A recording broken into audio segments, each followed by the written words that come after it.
264 विधानसभा में जा का मांगता भैया, जरा ध्यान दे के सुनी जा। और चुनाव के दिन कमल पे बटन दबा के नीलम करवरिया भाभी जी के भारी से भारी मतों से विजयी बनाई जा भैया। 264 विधानसभा में जा का मांगता भैया। लोगवा झूमेले में जा का मांगता ए भैया, लोगवा झूमेले में जा का मांगता। तमे जा नीलम भाभी करवरिया हमार मांगता। तमे जा नीलम भाभी करवरिया हमार मांगता। गौवा कहेले में जका मांगता है दादा, गौवा कहेले में जका मांगता। तमे जा मांडा उरुआ कमल का बहार मांगता। तमे जा नीलम भाभी करवरिया हमार मांगता।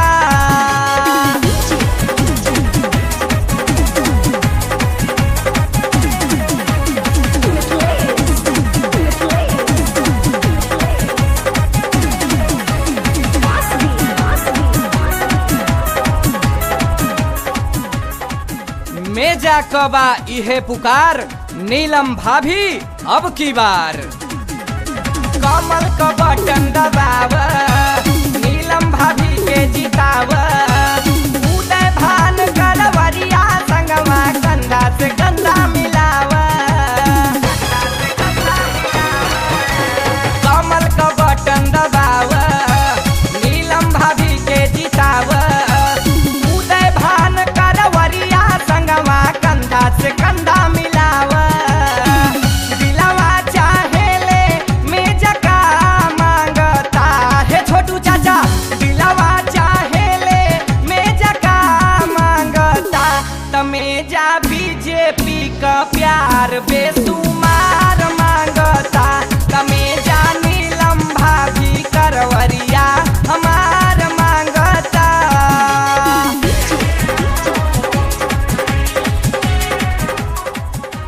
मैं जाने यह ठाना है बीजेपी को लाना है। याद रखें जा भैया, नीलम भाभी के भारी से भारी संख्या में विजयी बनावे के बाद लइका इरादा बाइल सबका से आस लगाइल। नीलम उदय भान नमवा काफी मिलके होयन का जिताइल। लइका इरादा बाइल सबका से आस लगाइल। नीलम उदय भान नमवा काफी मिलके होयन का जिताइल। मनवा नाचेले में जाका मांगता ए भौजो। मनवा नाचेले में जाका मांगता। तमे जा खुशियाँ करो जैते वहार मांगता। तमे जा नीलम भाभी करवरिया हमार मांगता।